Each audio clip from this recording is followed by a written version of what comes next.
নির্বাচনের সময় আমি বিভিন্ন জায়গায় গিয়ে দেখতেছি আল্লাহুল মুস্তাআন, আল্লাহ মাফ করুক, এটা আগে এতটা দেখা যায় নাই। তাদের মাইকিং এর নামে যে সমস্ত গান বানায় আনায়া, এই গান যে শুনবে তাকেও শোনায়, যে শোনাবে না তাকেও শোনায়।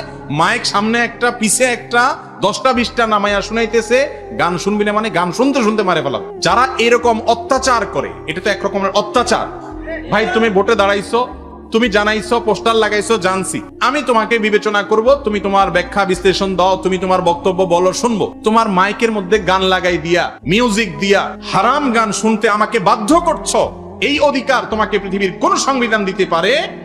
তুমি আমাকে জোর করে আমার কানে গান শোনাবা এবং আমার ব্যক্তিগত কথাবার্তা পর্যন্ত বন্ধ করবা, এটা কোনোদিন কারো রাইট হতে পারে না, হওয়ার কথা না। অথচ এখন ইলেকশনে যারাই দাঁড়ায়, যেই দাঁড়ায়, মানে গান বাজনার চোটে এলাকাতে বসে একটু মোবাইলে কথা বলার পর্যন্ত সুযোগ নেই। ঠিক না বেটি? যে এলাকাতে নির্বাচন চলো, ওই এলাকা দিয়ে যখন যাই কোনো দিকে, মনে হয় যে এমনি কেবল আল্লাহ মাফ করুক জাহান্নাম দিয়ে পার হচ্ছে কিনা আল্লাহ জানে। চতুর্দিক থেকে শুধু একই জিনিস। এরা এত টাকা পয়সা খরচ করে, এই টাকা কোত্থেকে উঠাবে আমরা জানি না? আপনারা জানেন না? এই টাকা কি আসমান থেকে নাজিল হয়? কয় টাকা পায়, কত টাকা পায় আমি জানি না। যাই হোক, 10,000 20,000 যাই পাক, যেই লোক লাখ লাখ টাকা পায়, হ্যাঁ কারোর অডেল আছে, তার নিজেরটা সে নিজে ঢালতেছে, সে অবৈধ কাজ করবে না, এরকমও থাকতে পারে। কিন্তু সচরাচর যেটা হয় যে এই যে টাকা ঢালতেছে, আপনারা খুশি হচ্ছেন, তার চা খায়া মোচে তাও দিতেছেন, আরে এটা দিয়া আপনার তো শুধু আসলে কলিজা শটান দিবে। তাহলে এটা কখনো জায়েজ হতে পারে না। নির্বাচনের প্রচারণার নামে এই যে অত্যাচার, এই যে অবিচার, এই যে শব্দ দূষণ, মাহফিলের ব্যাপারে কত কথা আপনাদেরকে সবক শোনায় অনেক সুশীলরা। আরে ভাই, মাহফিলের কথা তো আলেমরাও বলেন যে গভীর রাত পর্যন্ত মাইক দূর দূরান্তে লাগায় মাহফিল করবেন না, এটা ইসলামের শিক্ষা না, মানুষের ঘুমের ক্ষতি করা যায় না।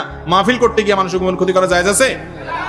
কিন্তু মাহফিল তো একটা এলাকাতে হয়, কিন্তু নির্বাচন যখন হয় তখন পুরা এলাকাতে, যে 31st নাইট হলো, গোটা শহরের কোন মানুষকে ঘুমাইতে দেওয়া হবে না।